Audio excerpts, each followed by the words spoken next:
Hey, Scoobies. This is Razzle. I'm Nicholas Brendan, or Xander from Buffy the Vampire Slayer, and you're watching and ranking every episode and character in BTVS, better known as Buffy the Vampire Slayer. Have fun watching and ranking. Xander's number one. Hello everyone, and welcome to Razzle. This is another episode where we rank everything. We rank the episodes. We rank the characters in Buffy the Vampire Slayer. Today you will see a familiar guest, the guest that we had for the first episode of the show. It is Zachary Mourar. Yeah, hi, I'm Zach Mourar. I love Buffy. I've loved Buffy for a couple of years, but now I'm really getting into it. I'm getting more into it more and more, you know? As I said previously, I watched up until halfway through season 5 once, and then I watched season 1 and 2 about 3 other times. Currently watching the show with my wife, who y'all might have seen last episode, actually. Mm-hmm. And we are in season 5. And that will bring me to the rules. So we're going to rank every episode in the entire series, and then I'm going to place it in a tier, and no spoilers for anything up to that point. 2-part episodes are ranked individually. Characters are ranked in the at the time that they appear in at least 2 episodes, and we also place them in a tier. Characters are based on their appearances to that point in the series. So again, no spoilers and no context past into the future. For you guys, the comment section will contain spoilers, so go ahead and go there if you have already seen the show, but if not, use some hesitation. The comment section is for discussion, not hate, so be nice. You can say if you hate me. It's fine. I don't remember teacher's pet fondly. Oh, I do. I forgot about this part, but I was wondering why Buffy was wearing such a scandalous dress, you know? Oh, Xander. It's a real teenage boy dream. That's the right side of his chest. You know. Well, we discussed this in the where first the heart episode. Is. Vampire hearts. Just take Where up are the whole they? chest, I'm sure. Xander. Here comes Dr. Gregory. Yeah, Dr. Gregory, science teacher, who appeared in the last episode, which means we are obligated to rank him. Yes. Gotta rank Dr. Greg. Ways that ants communicate with other ants. From the homework. Can't wait to see what you're gonna do here. Destructo girl. It's me. But I suspect it's gonna be great. He's so nice. It's amazing watching season 5 and then watching this and seeing how young she looks. Just make him eat that permanent, right? Hell yeah, Dr. Gregory. Dr. Greg is in the house. Best character. I'm calling it right now. Oh, that's some no! some form of demon hand, but what could it be? Is it ever explained how they get there? Hellmouth. Just shows up. Hellmouth. That's true, Hellmouth. Anytime you have a question, I'm just gonna be like, you forget they're on Hellmouth. Hellmouth. Oh, that silver shirt. Love the 90s band. I need a silver shirt. Every episode wear a shirt from the band that they show. Girls really gotta have something to go with me. Something like a lobotomy?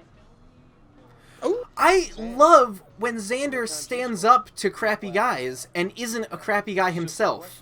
She never said anything about him being buff. You think he's who, Buffy? He's a very Oh, Hell- hold on. Whoa. right. Whoa. Things are getting sexy. Nothing says sexy like giant scratches. Oh, the fork guy. Forgot about the fork guy. He's the big bad for season 1, Fork Guy. Oh god, we gotta rank Dr. Gregory. He's already gone. Something about Dr. Gregory's number 1. the cheerleaders were modeling their new short skirts. I kind of got. Yeah. Ah, Xander. You know that moment where you go, ugh, whenever a girl shows up? That music is killer. Blaine Mall. I'm going there right now. It's not Blaine Mall's the worst. Is Blaine Mall in the last episode? He's not. Unfortunately, I don't know. Damn, We'll I get wanted to rank Mall. Blaine Mall. Played by Price Jackson. Funny how the Fun fact. This is Natalie Mm-hmm. French. Science substitute? Wouldn't you pick them up? Buffy's being astute. Look at that. Yeah, look at her looking for That's like clues. it's like Detective Buffy.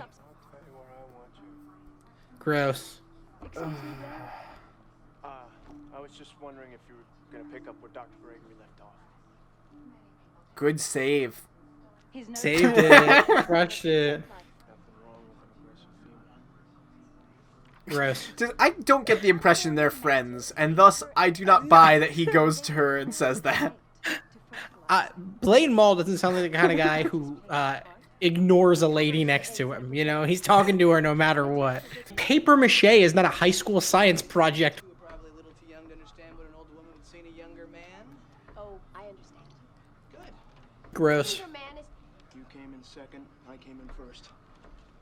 Guess Blaine Mall! Excuse you.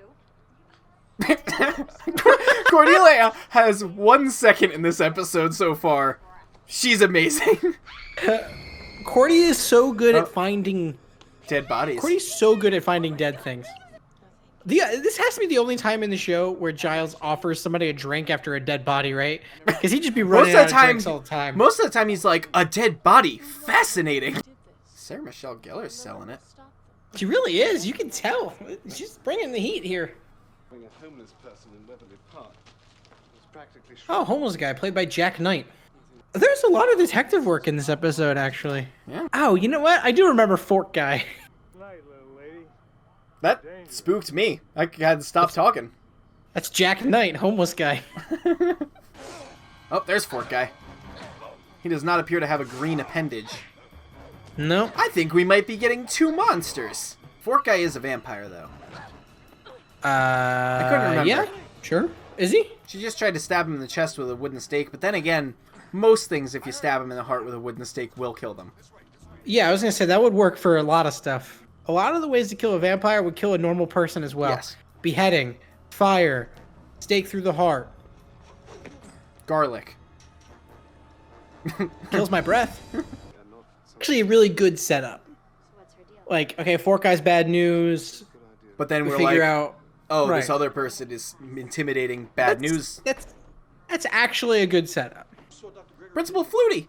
don't say dead or decapitated or decomposing. I'd stay away from D words altogether. But you witnessed the event, so this way, please. Well, no, I'm gonna be late for biology. Extremely late.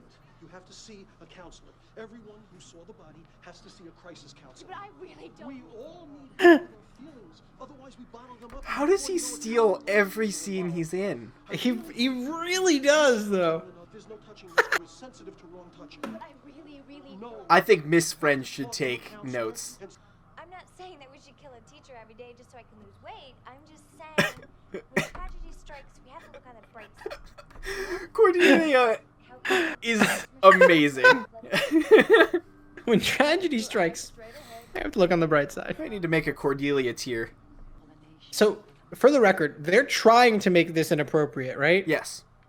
And she's still farther than Giles was to Buffy in that first episode. You ever turn your head all the way around? I have. Whatever she is. I love how immediately she's like, maybe she's a giant bug. I don't feel like she would go to that. That doesn't feel right. Oh god, I forgot this sandwich she makes. Really stupid. I hope you can forgive me. Oh, forgiveness is my middle name. Well, actually, it's Lavelle, and I'd This looks like regard that secret. the beginning of an adult film, but we did just learn Xander's middle name, which is Yes. nice. Conference. I don't suppose you'd like to come to my place tonight to work on it there. What accent is I was she gonna say, is doing? she switching between accents? Food. I like how it's labeled food. Just, you know, in case somebody And she only- stumbles upon it and wants to know her secret. I don't feel like Buffy would jump right to bug. I feel like she'd be like demon or other thing, right? I'd be like, hey, is there any, like, demon bugs, Giles? And Giles would be like, Factoid 1. Only the prey No. rotated Idiot. That's what he would say. I also want to know if that's a fact, too. She says, fact number 1, only the praying mantis can rotate its head like that. Doubt it. I doubt that. Damn, the only insect that can turn its head 180 degrees is the praying mantis. She's responsible. He's got a crush on a giant insect. Okay, don't panic. I'll warn him. I need you. I love out-of-context Buffy. The fact that nobody is, like, I know. not just is she's a teacher. What she seems is also a problem. She's not an insect. She's a woman, okay? How does that make you for you to succeed? This episode has some of the best lines. Boobies. That's a booby shirt. I'm being Xander now. Come on in. Apparently. Cause look at him. I mean, He didn't even avert his eyes when she said, should I change? This feels wrong to watch. Oh, way strong. Okay. Really serrated. I love that CG. Oh man. Did the basement come with a cage or did she build it? That's what I want to know. Probably safe at home. Well, he was telling the nerd one No, he's I don't think not. he's safe at home. He's not. Buffy, you're wrong. Buffy. Hey, Who's gotta this? help him. It's Blaine. Blaine Mole. He's alive. and throbbing. His eggs come shooting out of her. And then what? And then what? She mates with you. She. That's not the worst part. That's not. That's not. Blaine's genuinely terrified. I don't think this is an actor. I think they just told him this is gonna happen.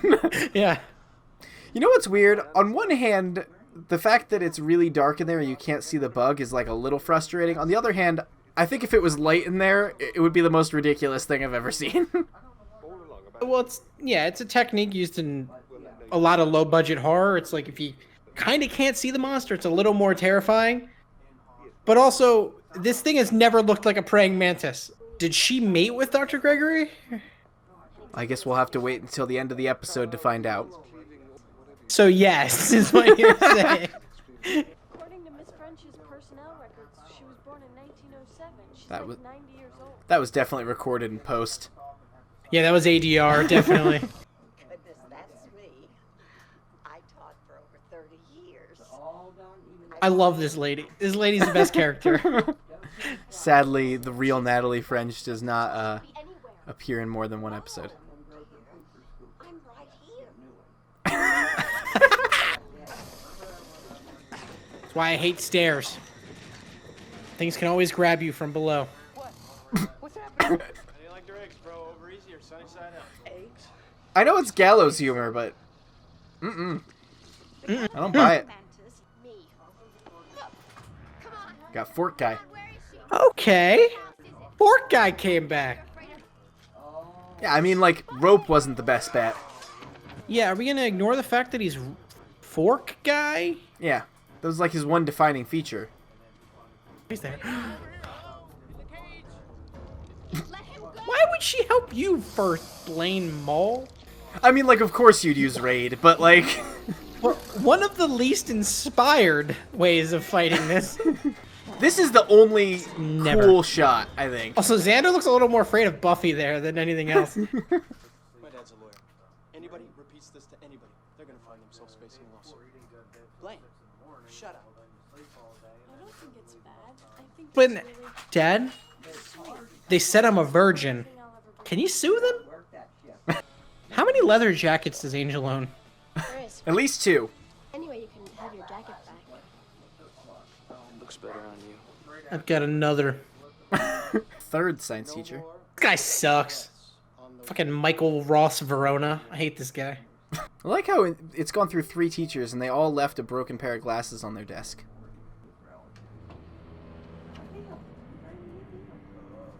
Oh no! So, That has to come back later, right? we need to talk about the implications of Okay. what happened there. Okay. Because, first Let's do off, we know that Dr. Gregory was a virgin, as we know Correct. what happened there. And then we Correct. know that he had gotten yanked back by a bug hand. Yes. And then, there at the end of the episode, there were eggs in his Yes. closet. So the bug hand razzled his jollies, is what you're saying. I think he was too into bugs, is what I'm saying. I think so. Well, you saw the way he was looking at those slides, right? Yeah, anyway, that was season 1, episode 4, Teacher's Pet. Yeah. Thoughts? It is glorious. It is a glorious, wonderful day. So, okay, a couple things. A, it's bad. We know it's bad, right? We all realize it's bad. Yes. But it's also incredibly great at the same time. It is camp and cheese of the highest order. This is like a between special effects and like weird writing. This reminds me of like an episode in season 1 of the rebooted Doctor Who with Christopher Eccleston. Like I find it to be the character, the puppet work or whatever at the end. It's just so campy and yummy. And if you feel like watching shit, but shit that's sugar coated, this is really wonderful. Like, there's also like we said, there are some nice character moments. Like you like to see how much Willow cares for Xander, and you get to see how Buffy might not think that little of Xander, like he thinks that she does. You know? Yeah. And there's good stuff in there. Where are we putting it on the tiers? Because I have a thought. It's last. Well, it's last. I meant the tiers. I knew it. There was no question. It was going beneath the harvest, no matter what. So it's not forgettable. I've never forgotten this episode. I asked specifically to be on this episode, so there's that. So I have never forgotten about this episode, but it is bad.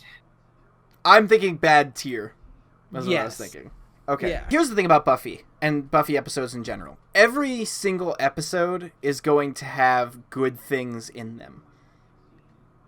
Yeah. Okay. And this one has some. But if I am closer to worst than I am to forgettable. Like correct. I think this is going to be low bad. I am with you on that. I'm definitely closer to worst than I am forgettable. We've got worse to come. They do a fine job of setting up Natalie French. I think Natalie French is dumb. I think the monster is dumb. I think the idea of the episode is dumb, but they do a fine enough way of setting it up. They have enough of a justification for Buffy and the team figuring it out. And I buy that Xander would be horny enough to fall into this trap. So, like, it's not worst. Okay, so moving on to characters. This list right now is based off of what Sam and I did for season 1, episode 3, Witch. So this is actually going to change. There's only one character that is making his spot in here. Dr. Greg! Dr. Gregory. Where are we going to place Dr. Gregory after he appeared in 2 episodes for a total of maybe 2 minutes? Maybe 2 minutes. Dr. Gregory is a forgettable character, I think. I think so. And listen, he'll always hold a special place in my heart. But I mean, the dude has 2 minutes of screen time. He can't be anything else. He's 2 minutes of screen time, and let's not forget that he mated with a giant bug.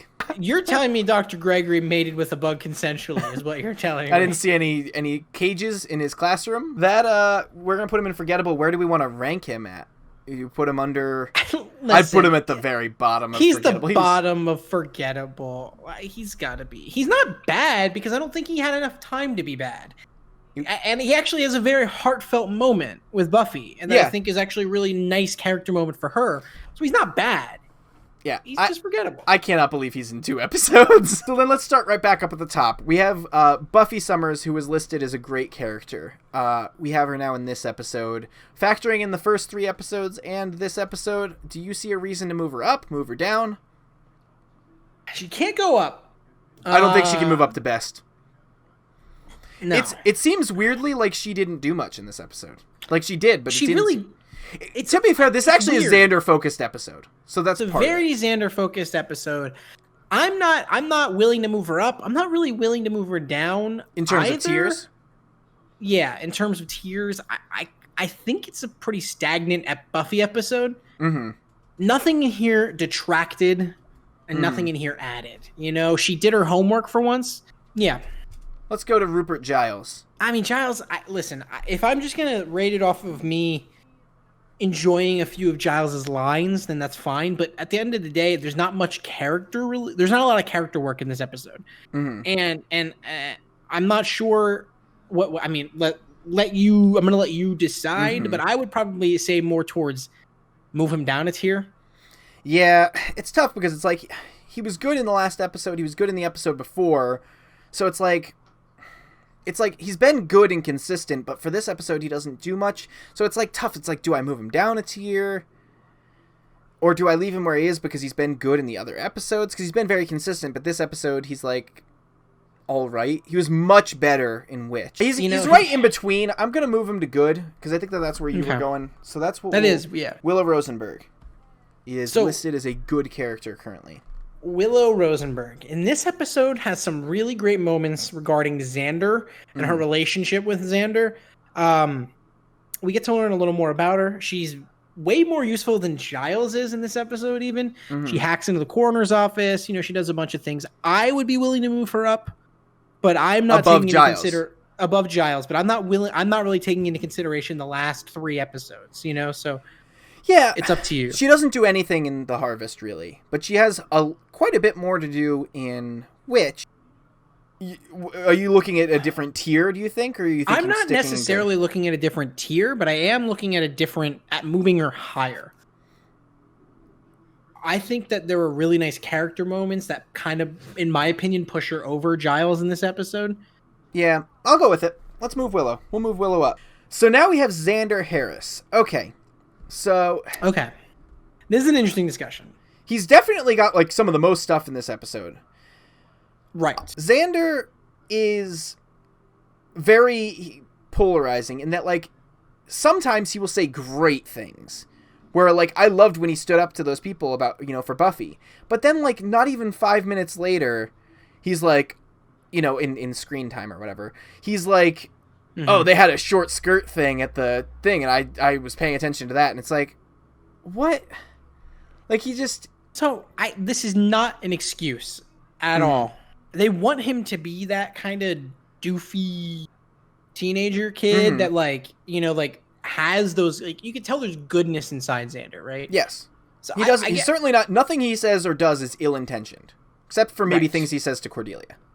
Yeah, exactly. But in this episode, listen, this is a ranking of their characters, not a ranking of their usefulness, because he's not useful in this episode. He's the opposite. He's the guy getting captured. Yeah. But at the end of the day, I don't know how much we really learn about Xander. Like, I don't know how much Xander grows as a character in this episode. Yeah, honestly, like, he had the floor. More plot device. He had the floor, and he didn't do much with it. I'm still keeping him in good tier, but I think he will fall, actually. I don't know if that's what you're thinking, but I think... No, I 100%... I'm not sure if he's going to fall, because I'm looking who's behind him. I'm not really sure how much more he can fall. Well, looking directly behind him, Cordelia chases in, like, 5 minutes... tops of this, and I think every scene she's in is absolutely amazing. She steals it more than he does, that's for sure. So I would be comfortable moving Cordelia ahead of Xander in this. I'm fine with that. For even the small amount of time she had, I found myself wanting more of her. I found myself getting excited for her to show up in scenes. So I think Cordelia has to go ahead of Xander. I'm absolutely fine with that. To me, Xander is much more of like this sounds bad, but he's more of a tool for the writers to use in this episode rather than a real character, I mean, we learn what about Xander do we learn? We learn he's a virgin. We learn he is horny. Like, he's not. This is not new information. Yeah. So, is there anything else you wanted to say about Cordelia since we moved her ahead of him? No. She's funny. She's got some really great lines, but like, that's what she's there to do, and she's great at it. And so that's, excellent. I have nothing really to say about Cordy. So, have we forgotten about the Master yet? It's been 2 episodes since we've seen him. Who? He's so good in The Harvest. And and that kept him without moving last time, but at some point it's like he's been in half the episodes. And he was in the first episode for a minute. At some point he needs to move into forgettable. Is that this point? Is that today? Somebody like that's a really good character, but just isn't in another episode. I wouldn't necessarily call them too forgettable just because they're not in that episode. Yeah, Well, no, yeah, certainly, but it depends on the impact that they have. Is what I think. Like Luke had an impact, but it's already fleeting. I think. I'm with you. Luke needs to move. Luke is. But what are we thinking about the Master, who we're on now? The Master, to me. Yeah, I guess move him. Honestly, I guess move him. Is he forgettable? There was. He's literally been in one episode that he's actually had any. There was nothing in the previously on. Buffy didn't have a prophecy. They never even mentioned his name. I'm fine with moving it. So now we move on to Joyce. Joyce was in the last episode. She actually had a pretty big part of the last episode, but she's not in this one, right? She's not. Joyce was never in this one. No. I'm not a big season 1 Joyce fan. I find season 1 Joyce to sort of be another plotty kind of thing where like Buffy needs a little bit of tension at home. Mm-hmm. I think Joyce is a great character. I just don't think we're necessarily there yet. Mm-hmm. But I'm not. Listen, it's not my decision to make. I'm not willing to move her out of good either. You know. I think she's got to. I think she's got to stay in good because she was pretty good last episode. Yeah, I just think she it's got a big bump. She interesting. was bad the episode before. But she got a big bump because she had a full arc in which. Right, and I think if you're watching this the week after, which the people might be, but if you're sitting at home watching Buffy live in whatever 97, you'd still remember Joyce. Really, I can't move Darla or Jesse. I don't think Jesse obviously, or Darla. I don't think Jesse or Darla or Dr. Greg can move right now. So we've seen, but we've seen Principal Bob Flutie. We did see him had another great scene, completely Bob inconsequential. Bob Flutie's a good character. If Bob Flutie is a good, I think there's a case maybe to be made that you could say, okay, his scenes are all good, but he doesn't have as much as Cordelia. If he's good, he's under Joyce. But I still think he's under the Master. Bob, listen, I love Bob is. Doug Flutie is a meme. But Doug Flutie is a 97 meme. We just discovered a 1997 meme. And Doug Flutie is one. And I'll put him top forgettable. I'd be willing to do that. He's going under the Master.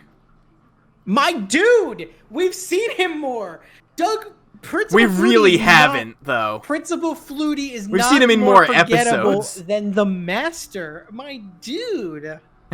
So that leaves us to one final character who's been sitting for the last this is now the third week in the bad character territory. He does appear again. He wasn't in the last episode. Does Angel climb out of bad character? Giving someone a jacket does not make you a better character. I'm sorry.